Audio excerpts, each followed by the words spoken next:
हम लोग directive principle of the state policy इस पर बात शुरू करें इससे पहले एक इंपॉर्टेंट बात यह भी है कि आज की डेट पर यह नहीं माना जाता है कि केवल अनुच्छेद 32 और 226 यही फंडामेंटल राइट के प्रोटेक्शन के लिए बने हुए उपबंध हैं। आज की तिथि पर यह नहीं माना जाता और ये बात कल रात जब हम सो रहे थे तब हमें ध्यान में आई। उसका कारण ये था कि जब हम एग्जाम देते थे तो उन्होंने ह्यूमन राइट कमीशन के बारे में जबरदस्त उनसे पूछ लिया और उस समय जरूर ये लगा कि शायद वो आउट ऑफ सिलेबस बात कर रहे हैं, लेकिन वो आउट ऑफ सिलेबस बात नहीं कर रहे थे, वो बिल्कुल सिलेबस के भीतर ही बात कर रहे थे। इसलिए आपकी मान्यता कुछ भी हो, लेकिन ह्यूमन राइट कमीशन इसके बारे में भी इसलिए जानना जरूरी हो जाता है क्योंकि आज ये भी फंडामेंटल राइट के प्रोटेक्शन का एक माध्यम माना जाता है। और इतने दिन कॉन्स्टिट्यूशन पर बर्बाद करने के बाद, हम तो बर्बादी कहेंगे क्योंकि जो स्थिति दिखती है उसमें कहीं ये नहीं दिखता कि कॉन्स्टिट्यूशन आपके लिए इंपॉर्टेंट है, ये बिल्कुल नहीं दिखता।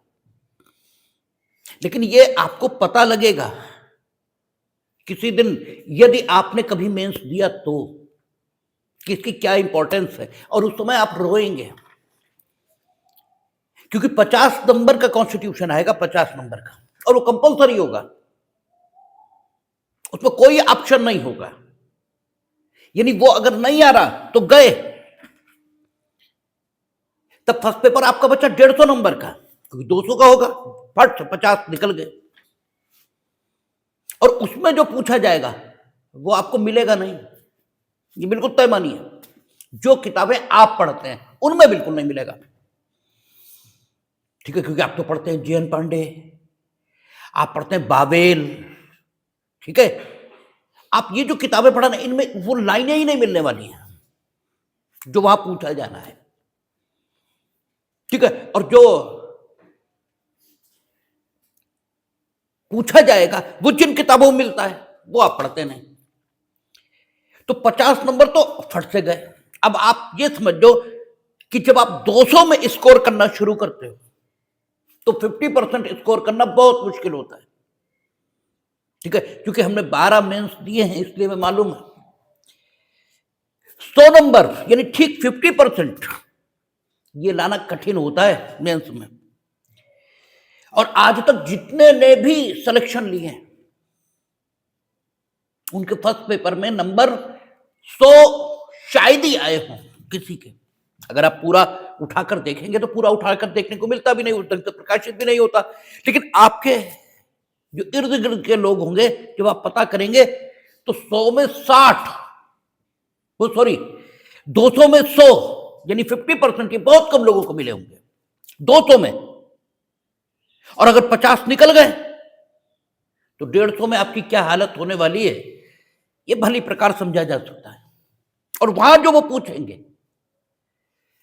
वो ऐसा बिल्कुल नहीं होगा जो आपको आता हो या आपने जिसे LLB में पढ़ा हो और उसी स्टैंडर्ड पे आप लिख दें तो कुछ हो जाए, होगा कुछ नहीं। तो कॉन्स्टिट्यूशन के बारे में आपकी मान्यताएं कुछ भी हो, लेकिन ये एक बहुत इंपॉर्टेंट चीज है। और केवल जे के पॉइंट ऑफ व्यू से नहीं, आप कहीं भी जाएंगे कानून की फील्ड में कुछ भी करेंगे तो इससे पीछा नहीं छूटने वाला है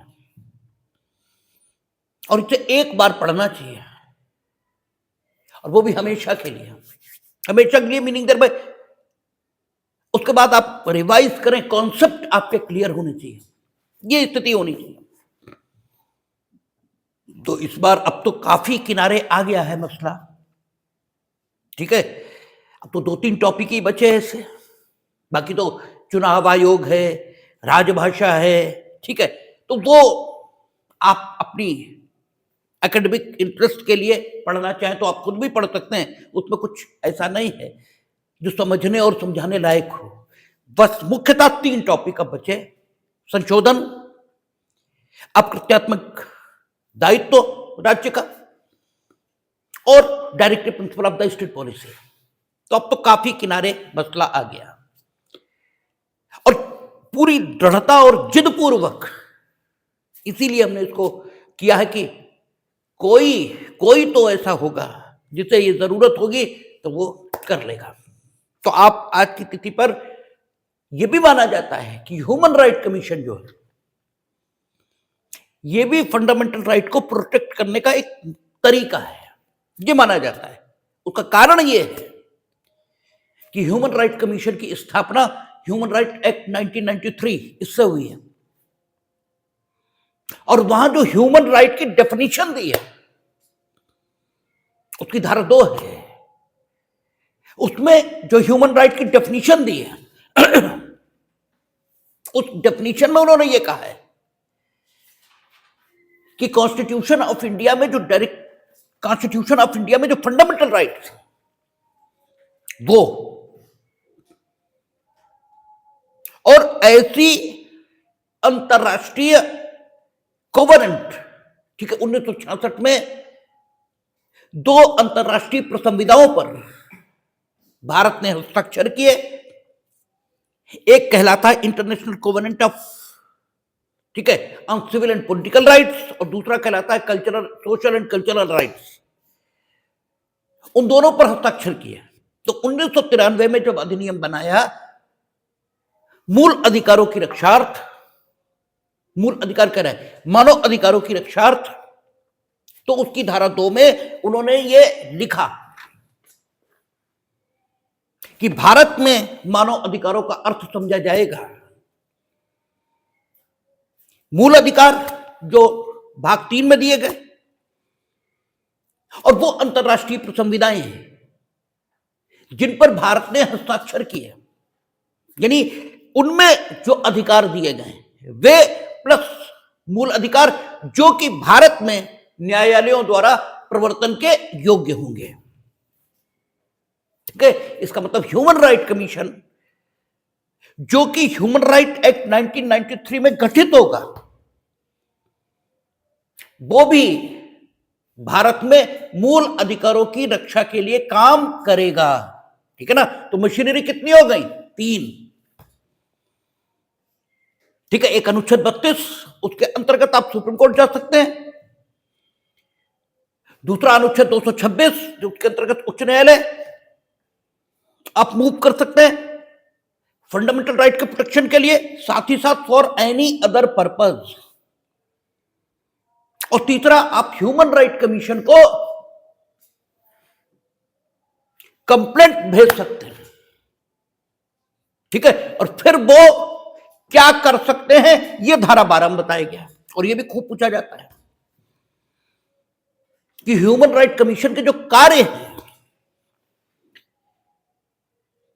ठीक है, उसकी जो शक्तियां हैं ह्यूमन राइट वायलेशन के मामले में, ठीक है, यानी human right in case he receive a complaint in record of violation of human right, then what can he do? ठीक है, व्हाट इज द, ठीक है, कैपेसिटी, उसकी सामर्थ्य क्या है इस मामले में कुछ करने के संबंध में? तो वो धारा 12 ए है, उसमें फिर ठीक है 10 या 11 सब सेक्शन है, उसमें उन्होंने बताया है कि वो क्या क्या कर सकते हैं। ठीक है, और ह्यूमन राइट कमीशन का गठन ये कैसे होगा? तो गठन के संबंध में ह्यूमन राइट एक्ट में व्यवस्था की गई है कि उसमें एक तो चेयरपर्सन होगा और जो चेयरपर्सन होगा वो सुप्रीम कोर्ट का जज रह चुका होगा। इसलिए हमेशा ह्यूमन राइट कमीशन का जो अध्यक्ष होता है वो सुप्रीम कोर्ट का रिटायर्ड जस्टिस वही होता है। दूसरा, उसमें एक मेंबर होगा जो सुप्रीम कोर्ट के रिटायर्ड जज होंगे।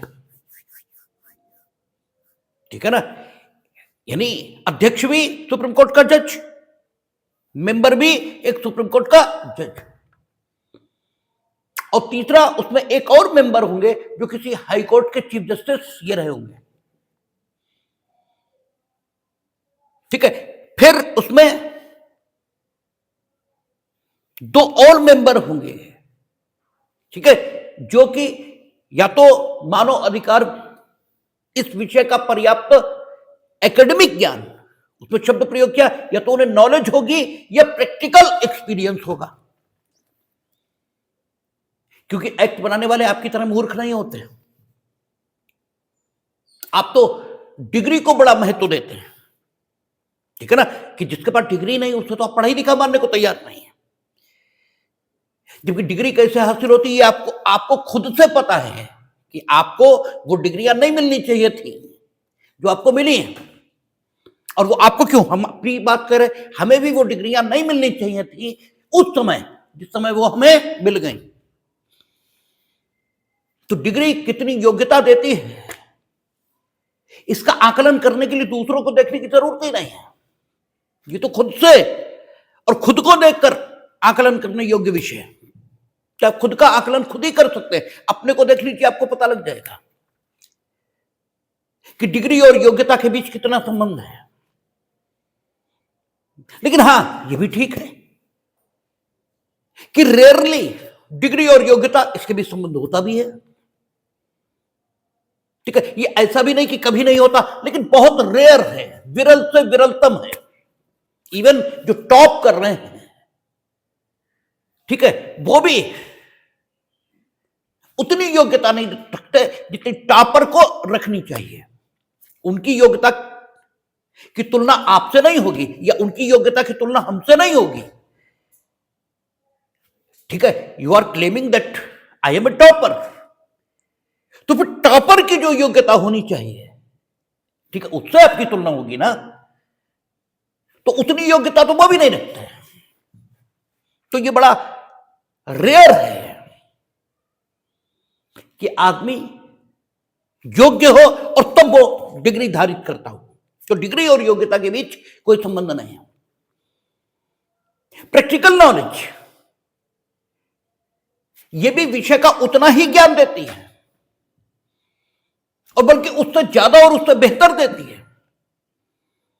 जब हम लोग भारतीय साक्ष्य अधिनियम में विशेषज्ञ पर बात कर रहे थे, तो कोर्ट ने विशेषज्ञ उसे मानने से इनकार कर दिया जिसने उन विषयों में जिनमें विशेषज्ञों की राय भारतीय साक्ष्य अधिनियम सुसंगत घोषित करता है, उन विषयों में सिर्फ डिग्रियां हासिल कर रखी हैं। उनका सिर्फ डिग्री से कुछ नहीं होता, डिग्री प्लस प्रैक्टिकल नॉलेज दोनों होनी चाहिए। और उन्होंने यह भी कहा कि डिग्री ना हो, प्रैक्टिकल नॉलेज हो तो चलेगा। उन्होंने कहा था कि कानून जिसने लाइब्रेरी में बैठ के पढ़ा है, अगर हमें विदेशी विधि के संबंध में राय बनानी है तो उसकी राय हम नहीं लेंगे। विदेशी विधि के संबंध में हम उसकी राय लेंगे जो विदेशी विधि के अनुसार प्रैक्टिकली काम करता है, यानी एडवोकेट, जज। क्योंकि सिद्धांत जब प्रैक्टिकल में आता है तभी उसकी सम्यक जानकारी हो पाती है। लेकिन यह भी संभव है कि आप प्रैक्टिकल करते रहें तो उसकी सम्यक जानकारी हो जाए, ठीक है, लेकिन उचित यह होता है कि आपको सिद्धांत प्लस प्रैक्टिकल दोनों आने चाहिए। इसलिए ह्यूमन राइट कमीशन में जब वो नियुक्त करेंगे तो उन्होंने दोनों बातें कही कि जो 2 मेंबर उसमें अपॉइंट होंगे वो या तो मानव अधिकार विषयों की नॉलेज रखते होंगे, मीनिंग देयर बाय जो वो LLM in human right, PhD in human right ये चल रहा है, ठीक है, और या फिर वे मानव अधिकार विषयों का प्रैक्टिकल ज्ञान ये रखते होंगे, ठीक है। अब आप अपनी शिक्षा व्यवस्था पर खुद ही सवाल नहीं खड़े कर सकते। कुछ चीजें होती है जिन्हें ढांकना ही पड़ता है, ठीक है। आप खुद ही ये नहीं कह सकते कि जिसे हमने LLM इन ह्यूमन राइट की डिग्री दी उसे ह्यूमन राइट के बारे में कुछ नहीं आता। आप खुद कैसे कह देंगे ये? आप खुद ही ये नहीं कह पाएंगे कि जिससे हमने पीएचडी कराई है उसने गूगल से सब डाउनलोड कर लिया है और हमने उसे पीएचडी की डिग्री अवार्ड कर दी, उसे आता जाता कुछ नहीं है। ये आप कहीं नहीं पाएंगे।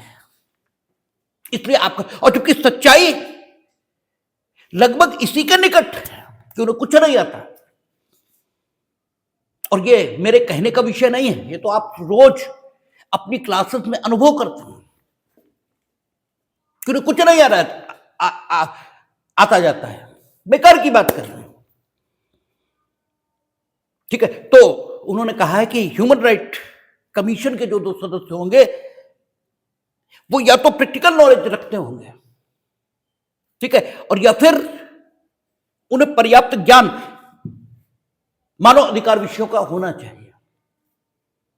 ठीक है, इसमें एक चीज हो सकती है कि जहां तक, क्योंकि हमने भी बहुत दिन पहले देखा है कि जो चेयरमैन ह्यूमन राइट कमीशन का हो सुप्रीम कोर्ट का जज होगा, इतना तो हमें याद है।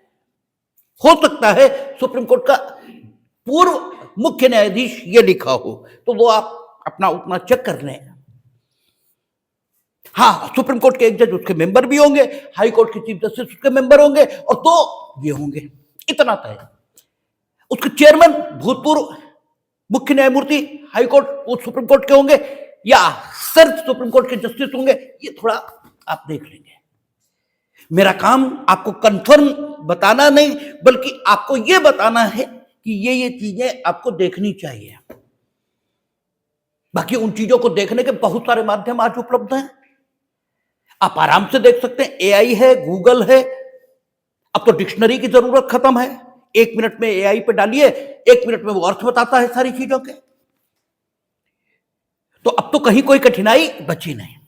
तकनीक ने बहुत आसानी की है, यदि तकनीक का सदुपयोग किया जाए तो आपका ह्यूमन राइट कमीशन, इसका संगठन इस प्रकार होगा। ह्यूमन राइट कमीशन का जो मेंबर है, ये जो चेयरमैन है, उनकी नियुक्ति एक समिति करेगी जिसके अध्यक्ष प्राइम मिनिस्टर होंगे। उसमें गृह मंत्री सदस्य होंगे।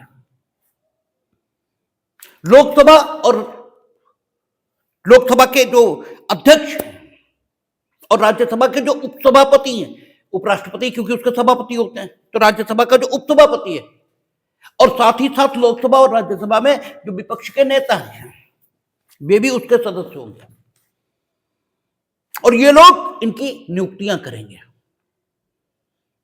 ह्यूमन राइट कमीशन जो गठित होगा, क्योंकि ह्यूमन राइट की जो डेफिनेशन दी एक्ट में, उसमें फंडामेंटल राइट शामिल है, और भारत ने जिन अंतर्राष्ट्रीय संविधाओं पर हस्ताक्षर किए, उनमें जो अधिकार दिए थे उनको भी शामिल किया, यदि वो इन्फोर्सेबल बाय कोर्ट है हिंदुस्तान में तो उन्हें शामिल कर दिया। तो फंडामेंटल राइट 4 प्रकार के मुख्यतः मूल जो मानवाधिकार हैं हिंदुस्तान में मान लिए, और बाकी तो उन्होंने फंडामेंटल राइट कहा, तो उसमें सारे फंडामेंटल राइट आ गए। केवल आप 32 को छोड़ दें, ठीक है, क्योंकि वो तो संवैधानिक उपचारों के अधिकार से संबंधित है।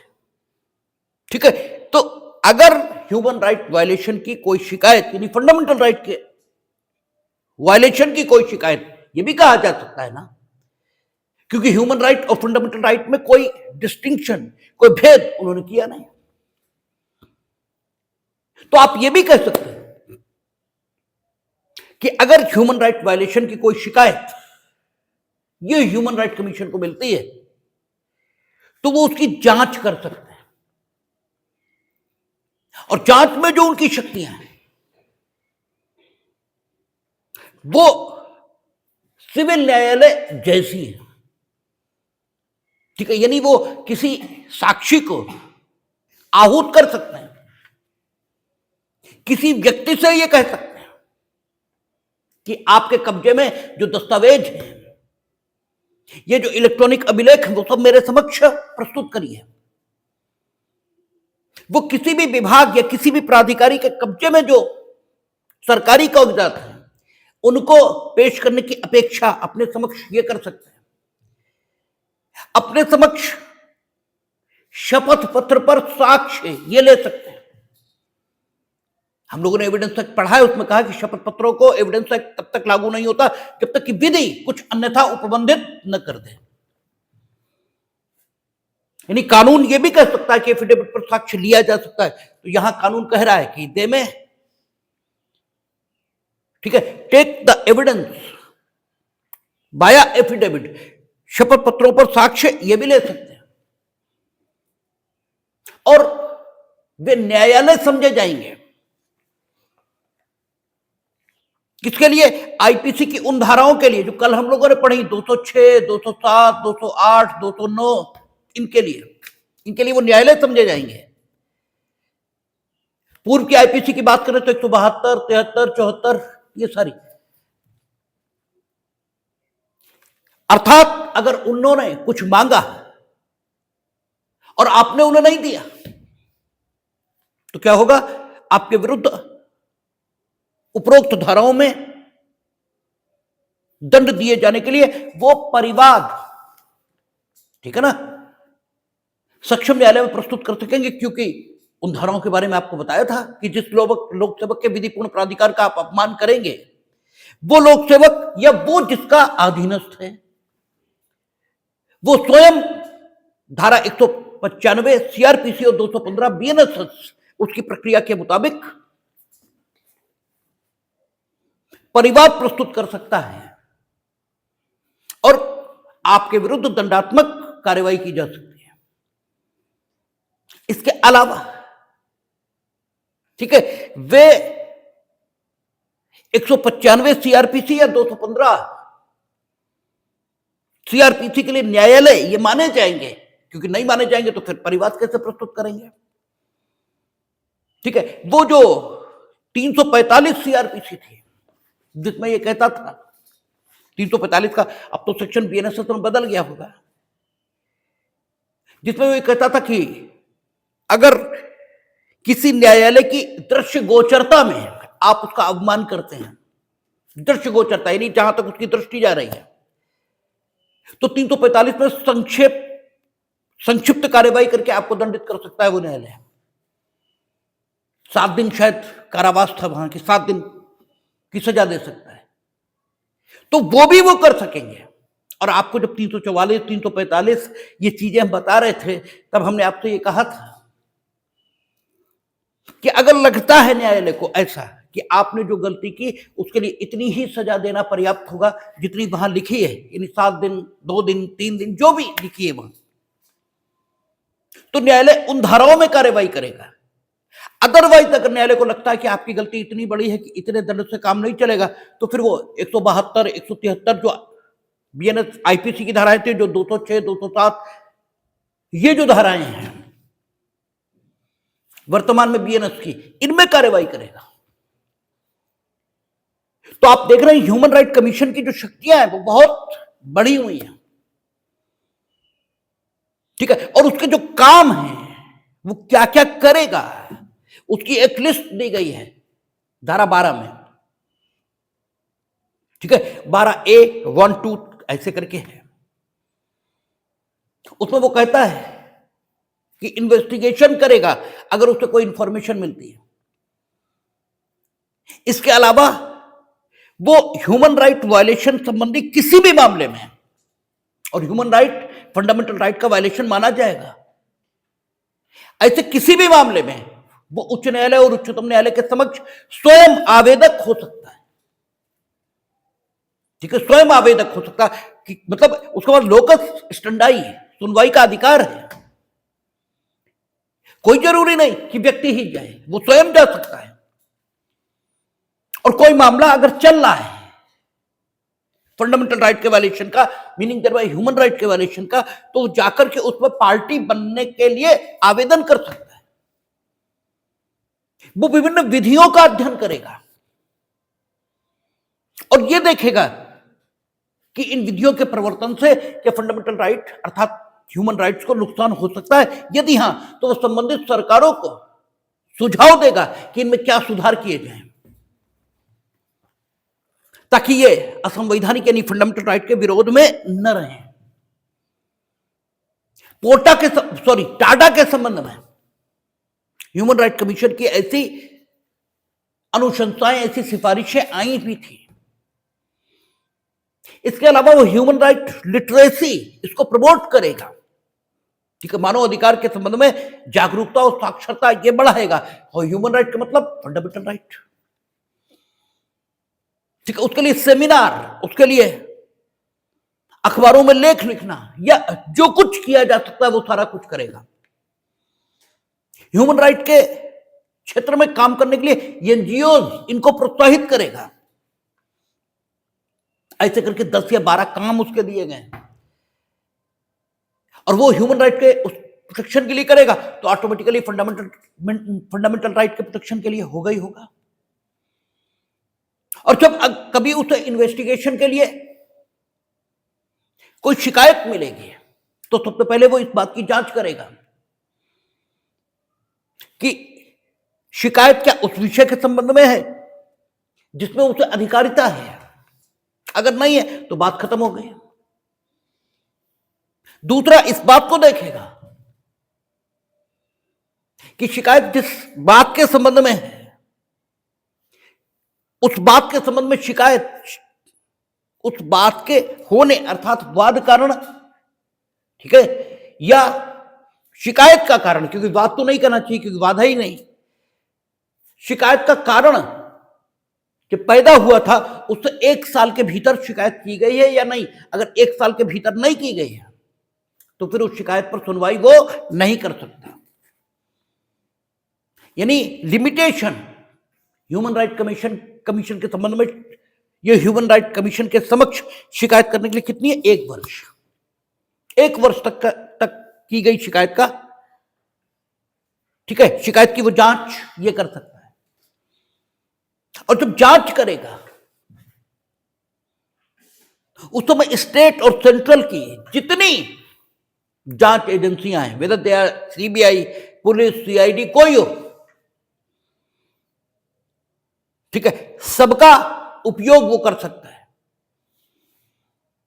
और किसी साइंटिफिक, ठीक है, ये कमर्शियल आदि तकनीकी प्रकार के विषयों पर यदि उसे राय बनानी है तो उस ढंग के लोगों से भी वो सेवाएं ले सकता है। भारत सरकार का एक सचिव स्तर का अधिकारी कमीशन का सचिव होगा, सेक्रेटरी होगा,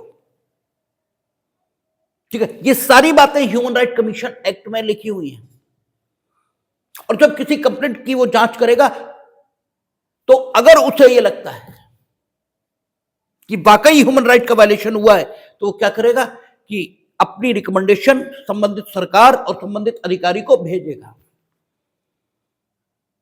और संबंधित सरकार और अधिकारी 1 महीने के अंदर उसे अपने कमेंट सहित वापस करेगी, ठीक है। उसकी जांच रिपोर्ट जो है, उसने किसी कंप्लेंट की जांच की, उसकी जो रिपोर्ट है ह्यूमन राइट कमीशन की, उसे अपनी सिफारिशों के सहित कि ये आपको करना चाहिए वो भेजेंगे संबंधित सरकार या प्राधिकारी को। फिर सरकार या प्राधिकारी उस पर जो एक्शन लिया गया है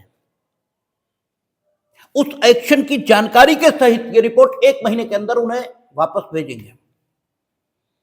वार्षिक, एनुअली वो क्या करेंगे, प्रत्येक राज्य में, ठीक है, एक रिपोर्ट राज्य की सरकार को भेजेंगे कि आपके राज्य में ह्यूमन राइट की ये स्थिति है, यानी फंडामेंटल राइट के वायलेशन की, क्योंकि ह्यूमन राइट और फंडामेंटल राइट वो बात एक ही हो रही है। और सेंट्रल गवर्नमेंट को भी भेजेंगे और प्रत्येक सरकार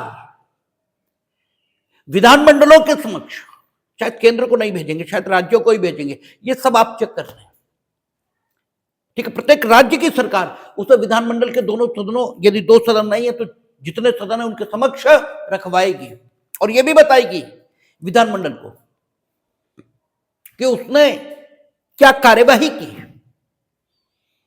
ये सारा कुछ होगा। और ह्यूमन राइट कमीशन जितने ह्यूमन राइट वायलेशन के मामले हैं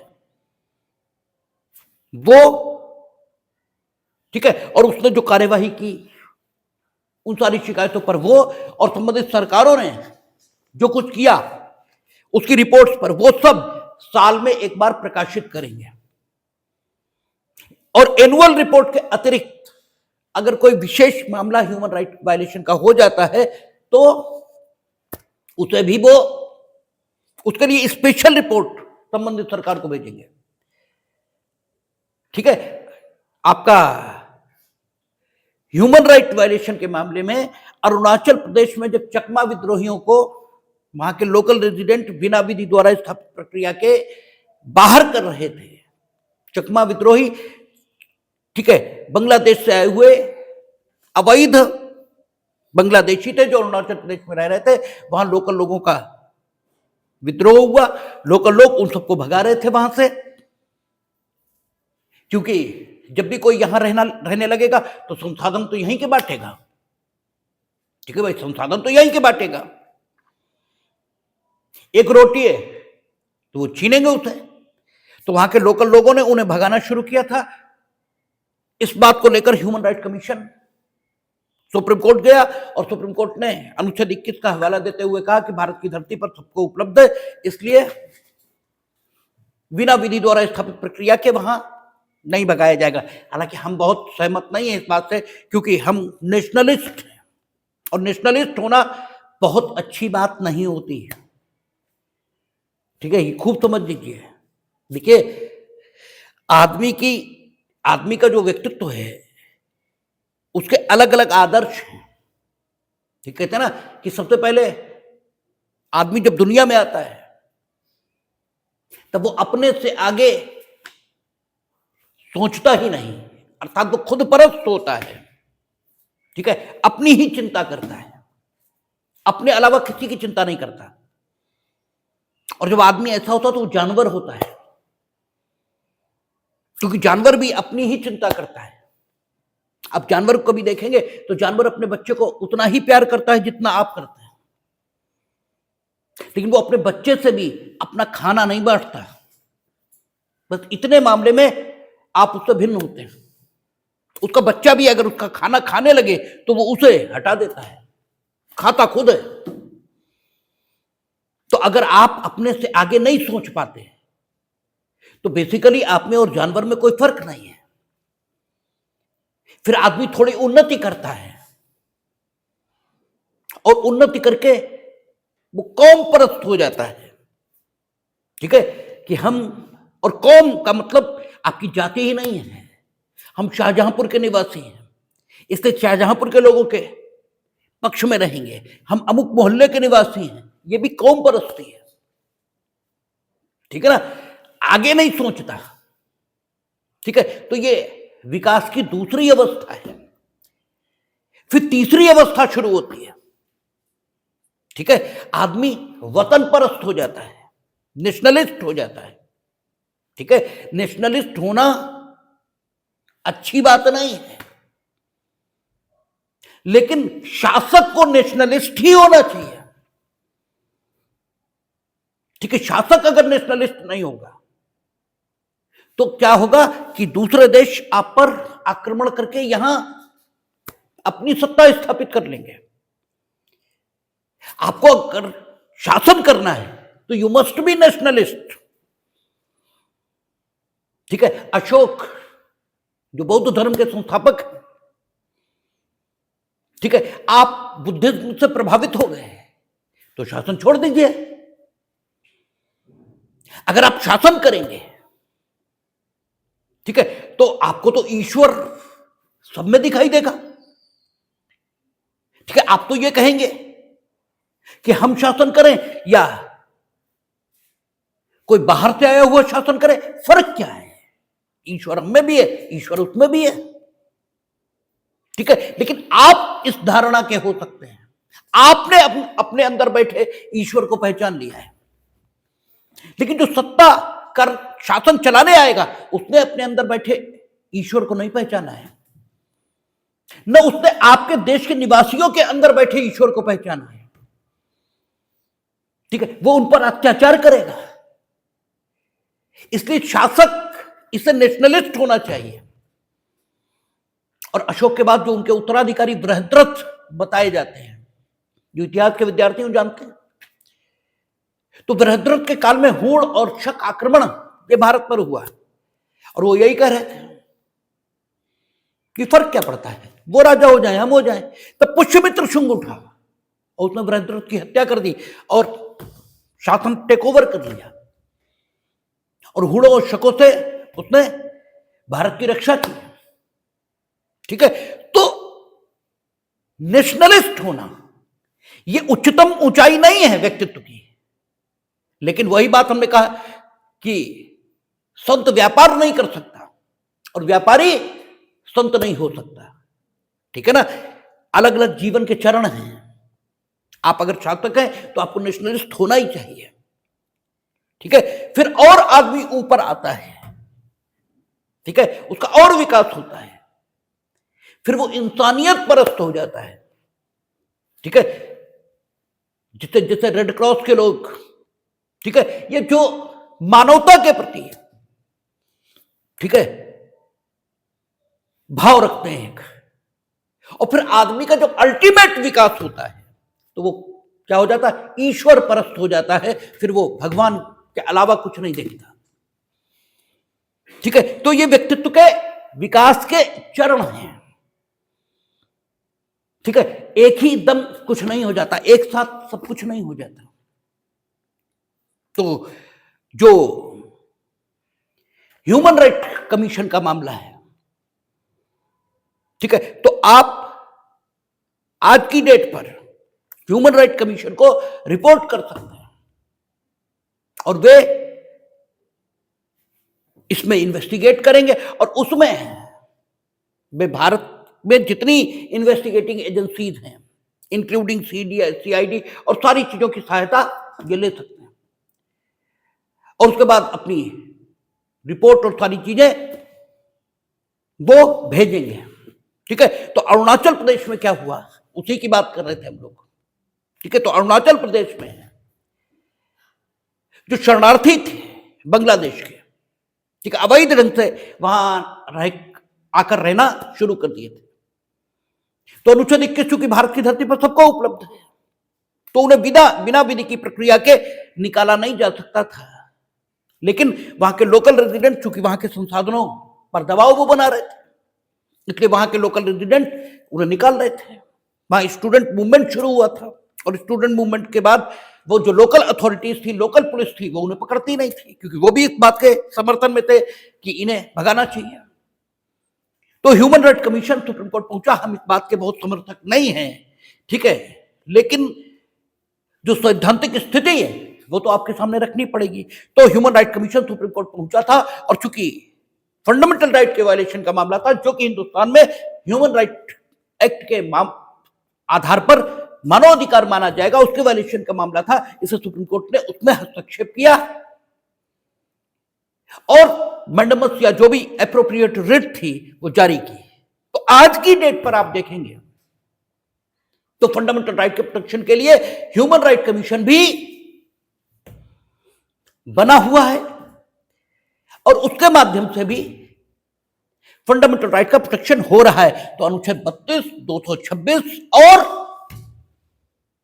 ह्यूमन राइट कमीशन, ठीक है, और ह्यूमन राइट कमीशन को सारे अधिकार फंडामेंटल राइट के प्रोटेक्शन के संबंध में आप जैसे ही प्राप्त हैं, आप जैसे ही और आपसे ज्यादा प्राप्त हैं। आप विधियों का अध्ययन नहीं कर सकते कि विधियों में क्या सुधार किए जाएं ताकि फंडामेंटल राइट को और, या आप ह्यूमन राइट कह लें, उसको और ज्यादा प्रोटेक्शन मिले। आप ऐसा नहीं कर सकते। आप ह्यूमन राइट लिटरेसी के लिए काम नहीं कर सकते, वो भी कर सकते,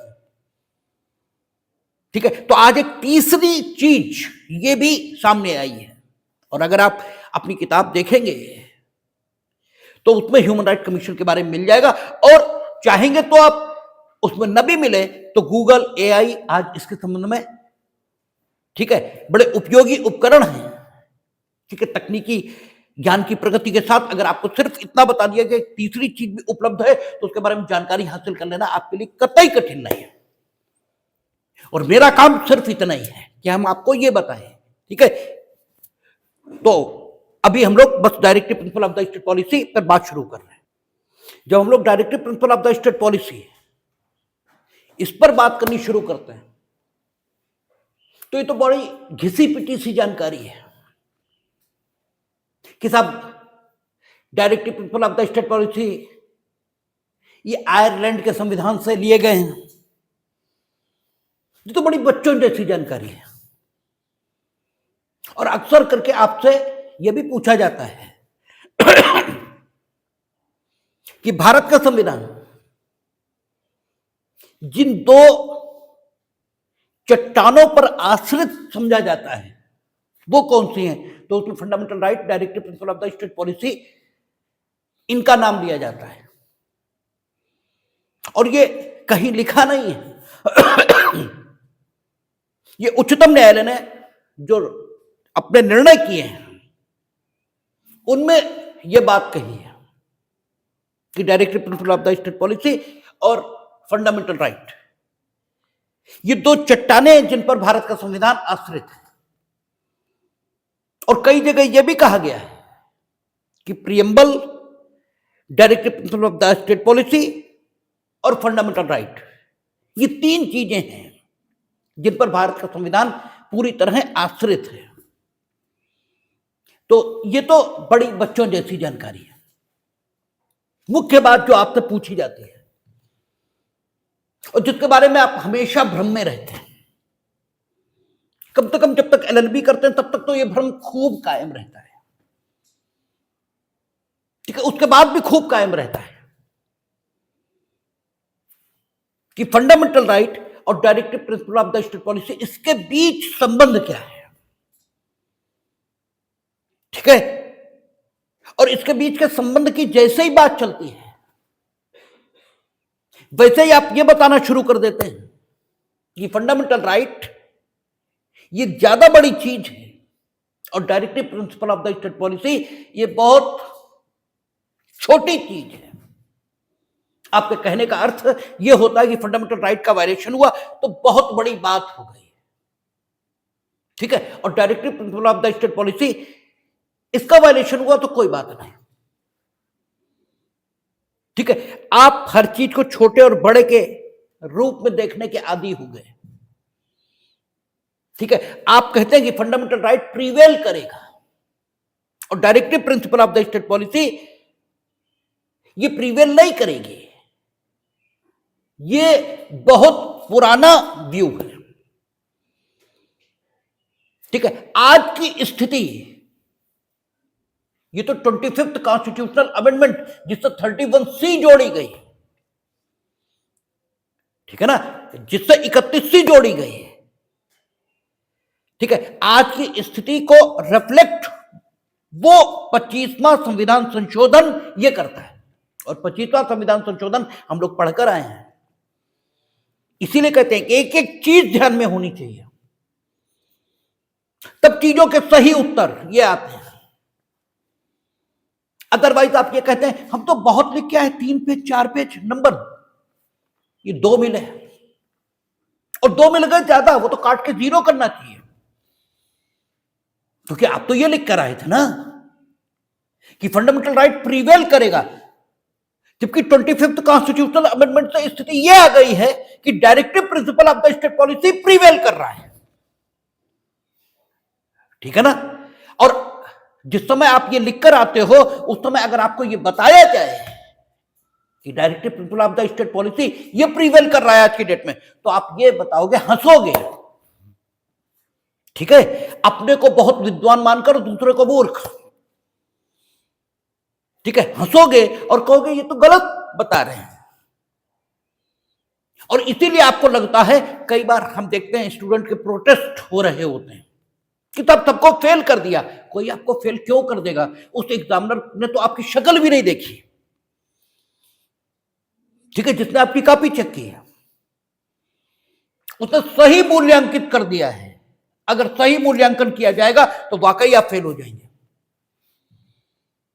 क्योंकि आप जो बात कर रहे हैं ये तो 1950 और 51 की है। 1950 में भारत का संविधान लागू हुआ, 1951 में चंपाकम बनाम दोरई राजन ये डिसाइड हुआ है। उसमें स्टेट गवर्नमेंट का तर्क यह था कि हमने अनुच्छेद 46, ठीक है, जो कमजोर वर्गों के उत्थान की बात करता है directive principle of the state policy में, उसको प्रमोट करने के लिए यह अधिनियम बनाया है। चंपाकम बनाम दोरईराजन में जो कुछ उन्होंने किया था वो एग्जीक्यूटिव एक्शन था, शायद रिजर्वेशन दिया था उन्होंने एग्जीक्यूटिव एक्शन के माध्यम से। ये जो मेरा कृत्य है, कार्यपालिकी था, विधायी था, देख लेंगे, अब तो अनुच्छेद 46 आएगा ही। ये जो हमारा कृत्य है वो कार्यपालिकी हो, विधायी हो, अर्थात विधान था या सिर्फ कार्यपालिकी कृत्य था, एग्जीक्यूटिव एक्ट था, ये देख लेंगे। ये हमारा कृत्य अनुच्छेद 46 directive principle of the state policy, इसको प्रमोट करने के लिए।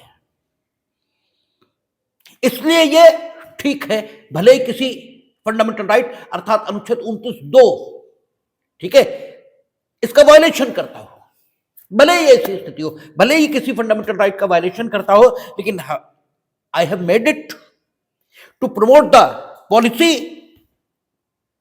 विच is enacted by the framers under article 46। इसलिए ये वैधानिक है। कोर्ट ने चंपाकम बनाम दोरईराजन में ये कहा कि आपकी ये बात ठीक नहीं है।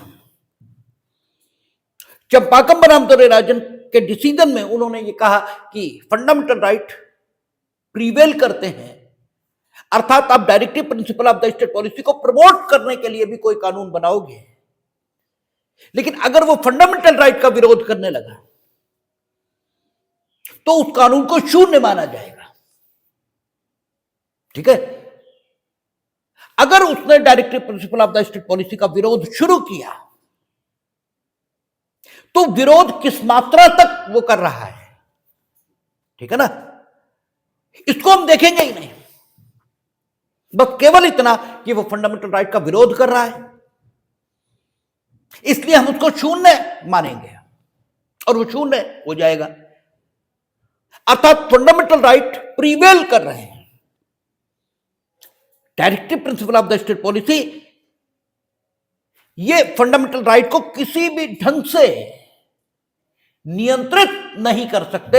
ये व्यू कहा आया, चंपाकम बनाम दोरईराजन। लेकिन 1951 के बाद से लेकर आज 2025 तक जो कुछ कोर्ट ने डिसाइड किया है वो इसके ठीक उलट है।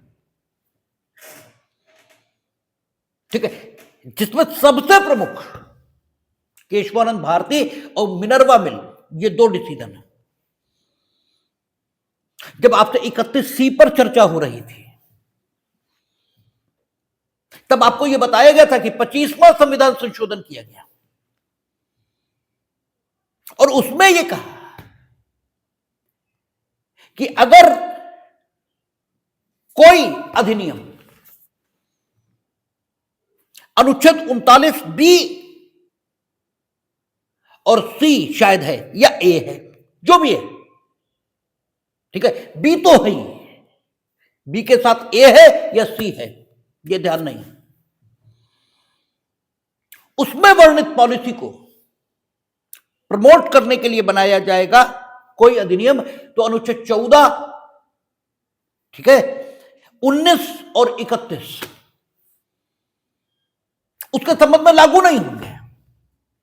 अर्थात अगर वो अधिनियम अनुच्छेद 14, 19 और 31 का विरोध करेगा तो भी इस लिहाज से कि वो अनुच्छेद 39B या C या फिर 39B और A, उसमें वर्णित पॉलिसी को चूंकि प्रमोट करने के लिए बनाया गया है, इसलिए अनुच्छेद 14, 19 और 31 के विरोध के बावजूद उस अधिनियम को संविधान सम्मत माना जाएगा। यह बात कहां लिखी? 25वें संविधान संशोधन से अनुच्छेद 31C में, ठीक है, और 25वां संविधान संशोधन केशवानंद भारती के डिसाइड होने से पूर्व किया गया और 25वें संविधान संशोधन की ही संवैधानिकता का परीक्षण केशवानंद भारती में हुआ। 25वें का हुआ और 24वें का भी हुआ, 24 और 25।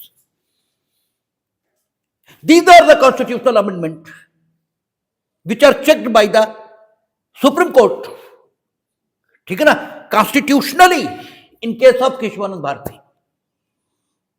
और केशवानंद भारती कब डिसाइड हुआ? 1973 में ही हुआ ना, 73 में ही हुआ, 74 में, 73 में हुआ। ठीक है, तो 73 में स्थिति बदल चुकी है।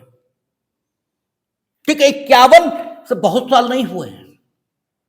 ठीक है, 51, 20, 71 और 2 सिर्फ 22 साल। और 22 साल में ये स्थिति एकदम नहीं आ गई। कोई भी चीज एकदम नहीं होती, ग्रेजुअली होती है। ठीक है, धीरे धीरे होती है। इसका मतलब यह हुआ कि आप जो कह रहे हैं वो तो 1973 में गलत हो चुका है पूरी तरह। ठीक है, पूरी तरह गलत हो गया 1973 में, पूरी तरह। ठीक है, और पूरी तरह ठीक तो वो नहीं रहा 60 के ही दशक में, अभी बात करेंगे, देखेंगे। लेकिन 100% गलत हो गया 1973 में, जब केशवानंद भारती में कोर्ट ने यह कह दिया कि यह ठीक है कि directive principle of the state policy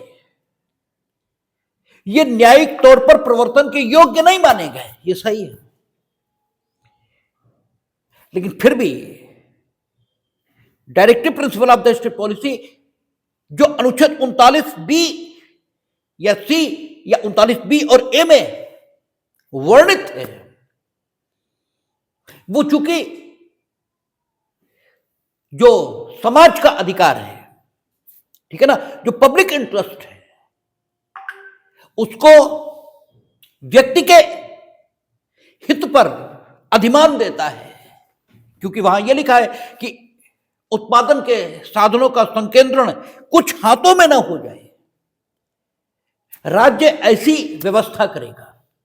ठीक है ना, और उत्पादन के साधनों का बंटवारा सभी के लिए हो। तो अगर यह बात रखी गई है, ठीक है ना, कि अनुच्छेद 14, 19, 31 लागू नहीं होंगे उस कानून के संबंध में जो 39B और C या 39B और A की पॉलिसी को प्रमोट करने के लिए बनाया जाएगा, तो इसमें कोई खराबी नहीं है, ये कोई गलत बात नहीं है। ठीक है, तो आप देख रहे हैं कि अनुच्छेद 25 के 25वें संविधान संशोधन के माध्यम से क्या किया गया कि directive principle of the state policy prevail करना शुरू कर दिए हैं फंडामेंटल राइट पर। उलट हो गई पोजीशन। ठीक है, पोजीशन एकदम उलट गई और आप लिए बैठे हैं 1951। आप बिल्कुल गलत उत्तर दे रहे हैं। 25वें संविधान संशोधन से तो स्थिति बदल गई, एकदम अलग पोजीशन है और उसको कॉन्स्टिट्यूशनली वैलिड माना है केशवानंद भारती में। और आप जानते हैं, आपसे बात हुई है कि 1979, ठीक है, 44वें संविधान संशोधन के बाद 31 नहीं है, लेकिन 31C है आज भी। और 31C में जो 31 का उल्लेख था वो हट गया, लेकिन 14, 19 का उल्लेख आज भी है। तो हाउ कैन यू से that fundamental right will prevail in case of conflict in between fundamental right and directive principle of the state policy? On what basis you are saying so? और जब आप ये लिखकर आ रहे हैं तो आप 4 नहीं 20 पेज लिखकर आना। अगर आपको 2 नंबर भी एग्जामिनर ने दिए हैं तो ज्यादा दिए, मेरे हिसाब से तो 0 मिलना चाहिए, क्योंकि आपने बिल्कुल गलत बात लिखी है। कानून की दुनिया में जो लेटेस्ट है वो माना जाएगा, और लेटेस्ट छोड़िए, अरे छोड़ दीजिए केशवानंद भारती को, इनेक्टेड लॉ में ये लिखा है 31C। भाई वो तो इनेक्टेड प्रोविजन है, और जब इनेक्टेड प्रोविजन है कैसे कह देंगे आप? तो आप तो 100% गलत लिख कर आए। और जब अपने दिलों पर हाथ रख लीजिए, कितनी बार आप ये लिखते हैं? आप हमेशा यही लिखते हैं और हमेशा आपको यही पढ़ाया जाता है कि सब फंडामेंटल राइट प्रीवेल करते हैं, क्योंकि पोजीशन ही नहीं है। और उसके बाद आपको यह भी बताया गया कि 42nd कॉन्स्टिट्यूशनल अमेंडमेंट के माध्यम से आप 31 पढ़ेंगे तो उसमें इटैलिसाइज्ड वर्ड से वो चीज लिखी गई है जो 42nd अमेंडमेंट से उसमें जोड़ी गई, और इसलिए इटैलिसाइज्ड वर्ड से लिखी गई है क्योंकि वो असंवैधानिक घोषित कर दी गई है। किसमें? मिनर्वा मिल में। ठीक है, Minerva mill versus union of India, इसकी भी चर्चा हमने 31C पर बात करते समय की थी। क्या किया 42nd अमेंडमेंट से? 42nd अमेंडमेंट से यह जोड़ा कि सारे फंडामेंटल राइट अधीन रहेंगे directive principle of the state policy से। ये इस भाषा में नहीं लिखा, बल्कि इस भाषा में लिखा कि यदि कोई कानून directive principle of the state policy इसमें वर्णित नीति को प्रमोट करने के लिए बनाया जाएगा तो वह किसी भी फंडामेंटल राइट के विरोध में हो। ठीक है ना? इसके बावजूद भी कि वो किसी भी फंडामेंटल राइट का विरोध कर रहा है, चूंकि वो directive principle of the state policy को प्रमोट करने के लिए, ठीक है, उसको लागू करने के लिए बनाया गया अधिनियम है, तो वह अधिनियम संवैधानिक माना जाएगा। ये 42nd अमेंडमेंट से लाए, यानी total directive principle of the state policy को अधिमान दे दिया, प्रीवेल करने लगे वो फंडामेंटल राइट के चैप्टर पे। इसको चुनौती मिली मिनर्वा मिल में, और यह भी आपसे प्री में खूब पूछा जाता है। मिनर्वा मिल में पहली बार कहा, ठीक है, वो जो केशवानंद भारती में विविक्षित रूप से कहा था वो अभिव्यक्त रूप से कह दिया मिनर्वा मिल में। कहा कि फंडामेंटल राइट और directive principle of the state policy में एक बैलेंस है, एक संतुलन है, और इसी में यह कहा कि fundamental right, directive principle of the state policy और प्रियम्बल, ये तीन चीजें हैं जिन पर भारत का संविधान आश्रित है। आप total directive principle of the state policy को अधिमान नहीं दे सकते फंडामेंटल राइट पे। लेकिन यह नहीं कहा जो केशवानंद भारती ओवर रूल किया जाता है, ओवर रूल नहीं किया। केशवानंद भारती अपनी जगह स्टैंड कर रहा है, क्योंकि केशवानंद भारती लार्जेस्ट बेंच से डिसाइड है 13 है, और मिनर्वा मिल अभी भी 9 है। ठीक है, शायद 9 ही है, आप देखेंगे तो कंफर्म कर सकते हैं 9 है या जितना भी हो, हमको दावा नहीं करना है। लेकिन यह दावा है कि वो केशवानंद भारती से शॉर्टर बेंच है। ठीक है, इसलिए, और फिर इस इश्यू पर उन्होंने विचार भी नहीं किया। उन्होंने यह भी नहीं कहा केशवानंद भारती ओवर रूल किया जाता, कुछ हुआ ही नहीं। तो फिर केशवानंद भारती अपनी जगह स्टैंड कर रहा है और 31 अपनी जगह स्टैंड कर रहा है।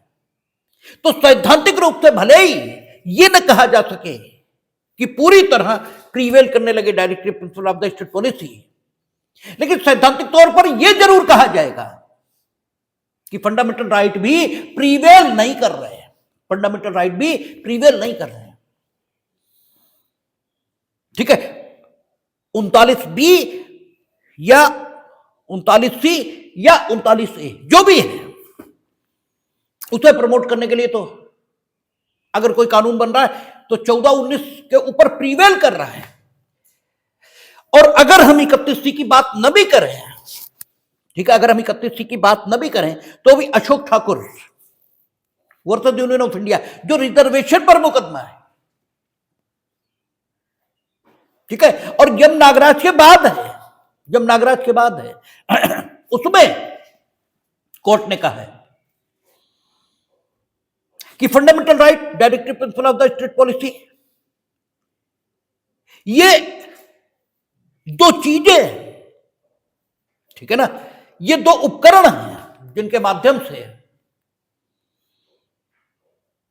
सामाजिक व्यवस्था वैसी जैसी प्रियम्बल में बताई है वैसी स्थापित की जाएगी, और दोनों में संतुलन बिठाने का प्रयास ये होना चाहिए दोनों में, यानी कोई किसी पर प्रीवेल नहीं कर रहा। ठीक है, कोई किसी पर प्रीवेल नहीं कर रहा। अगर आप शुरुआत से देखेंगे तो जहां तक फंडामेंटल राइट और directive principle of the state policy का संबंध है, वहां तक आपको 3 धाराएं दिखाई देंगी। एक धारा है जो चंपाकम बनाम दोरई राजन से निकलती है और वो कहती है कि फंडामेंटल राइट प्रीवेल कर रहे हैं directive principle of the state policy से। ये धारा 10 या 12 साल ही चली है। आप देखेंगे केरला एजुकेशन बिल हम जहां तक याद करते हैं 67 में डिसाइड है। देख लीजिएगा केरला एजुकेशन बिल कब डिसाइड है, रेफरेंस है। तो जो बात चंपाकम बनाम दोरई राजन में शुरू हुई वो सिर्फ केरला एजुकेशन बिल तक चली है, उसके बाद नहीं चली। केरला एजुकेशन बिल जब डिसाइड हुआ तो उसमें ही कह दिया, पहली बार कहा कि फंडामेंटल राइट और directive principle of the state policy इनके बीच कोई संघर्ष नहीं है, कोई संघर्ष नहीं। ये एक दूसरे के पूरक हैं, इनके बीच समन्वय और सामंजस्य बिठाया जाना चाहिए। और अगर समन्वय और सामंजस्य असंभव हो, ठीक है, केवल तब फंडामेंटल राइट को प्रीवेल करना चाहिए, यानी शुरुआत वहीं से हो गई। आप हरचंद चंपाकम बनाम दोरई राजन में क्या कह रहे हैं, अगर directive principle of the state policy में से विरोध में है तो तत्काल शून्य अधिनियम, भले ही वो directive principle of the state policy के प्रमोशन के लिए बनाया गया। आपका जैसे ही केरला एजुकेशन बिल आ रहा है वो कह रहे हर संभव प्रयास करिए, हर संभव प्रयास कि दोनों में समन्वय हो जाए, ठीक है ना। अधिनियम जो directive principle of the state policy के प्रमोशन के लिए बनाया गया, उस अधिनियम में और फंडामेंटल राइट इसमें समन्वय बिठाने का प्रयास करिए, ठीक है। और अगर समन्वय असंभव हो जाए, अगर समन्वय असंभव हो, केवल तब आप फंडामेंटल राइट को प्रीवेल करिए, अदरवाइज नहीं। इसका मतलब बात बदलने लगी है, समन्वय की बात आने लगी है कि समन्वय बिठाने का प्रयास होना चाहिए। और केरला एजुकेशन बिल से ये जो बात शुरू हुई, ये 67 और 73 आने में समय कितना लगेगा भाई? हमारा ख्याल है जहां तक 67 है केरला एजुकेशन बिल, उसका 73 केशवानंद भारती आ गया, ठीक है, उसमें तो कोई समय ही नहीं लग रहा। और 31 आ गया, तब तो स्थिति बदल गई। यानी प्रीवेल करने से बात शुरू हुई थी, समन्वय पर बात आई, दूसरी धारा समन्वय बिठाने की है, और तीसरी धारा directive principle of the state policy prevail करना शुरू कर दी, ठीक है ना। और यह धारा केशवानंद भारती से लेकर 42nd अमेंडमेंट मिनर्वा मिल तक दिखाई देती है। और फिर मिनर्वा मिल से जो बात शुरू होती है वो आज भी चल रही है, अशोक ठाकुर तक आती है वो बात। और वो क्या है कि फंडामेंटल राइट और directive principle of the state policy, इनके बीच एक संबंध है, ठीक है ना। और इस संबंध को बनाना चाहिए क्योंकि ये भारत की राज्य व्यवस्था जिस ढंग की फ्रेमवर्क के द्वारा सोची गई है, उस ढंग की सामाजिक, उस ढंग की जो सामाजिक कल्याण की राज्य व्यवस्था है, उसको इन्हीं दोनों के माध्यम से सुनिश्चित किया जा सकता है। इसलिए फंडामेंटल राइट और directive principle of the state policy को अलग अलग करके नहीं देखना चाहिए। और fundamental right, directive principle of the state policy और प्रियम्बल, ये 3 आधार हैं जिन पर भारत का संविधान खड़ा है और भारत की राज्य व्यवस्था खड़ी है। तो आज दोनों के बीच एक संबंध देखा जा रहा है और इस संबंध को डिस्टर्ब करने की अनुमति, इस संबंध को, ठीक है, समाप्त करने की या विपरीत रूप से प्रभावित करने की अनुमति किसी को नहीं मिल रही है। और आज यह भी माना जा रहा है कि चूंकि directive principle of the state policy कानून का हिस्सा है, ठीक है ना, और कानून हमेशा लोकहित में बनता है, ठीक है, तो अगर directive principle of the state policy को प्रमोट करने के लिए कोई कानून बनाया गया है और वो फंडामेंटल राइट को विपरीत रूप से प्रभावित कर रहा है, तो लोक हित में, ठीक है, वो विपरीत रूप से फंडामेंटल राइट को प्रभावित कर रहा है, ये माना जाएगा और लोक हित में फंडामेंटल राइट को प्रतिबंधित किया जा सकता है, इसलिए प्रतिबंध युक्ति संगत माना जाएगा। अर्थात मूल अधिकारों पर लगे प्रतिबंधों की युक्ति संगतता, इसकी जांच के लिए भी directive principle of the state policy, इनका उपयोग न्यायालय के द्वारा हो रहा है। अर्थात आज राज्य की नीति के निर्देशक तत्व ये निर्वचन के सिद्धांत के रूप में भी काम कर रहे हैं, ठीक है। तो आज की तिथि पर यह कहना बिल्कुल गलत है कि directive principle of the state policy और फंडामेंटल राइट में फंडामेंटल राइट प्रीवेल करते हैं, बिल्कुल नहीं करते। और अनुच्छेद 25 और 42 इसके बाद तो बिल्कुल ही ये बात नहीं कही जा सकती, मिनर्वा मिल डिसाइड होने के बाद तो कतई नहीं कही जा सकती। कल हम लोग officially directive principle of the state policy शुरू कर देंगे और बात करेंगे।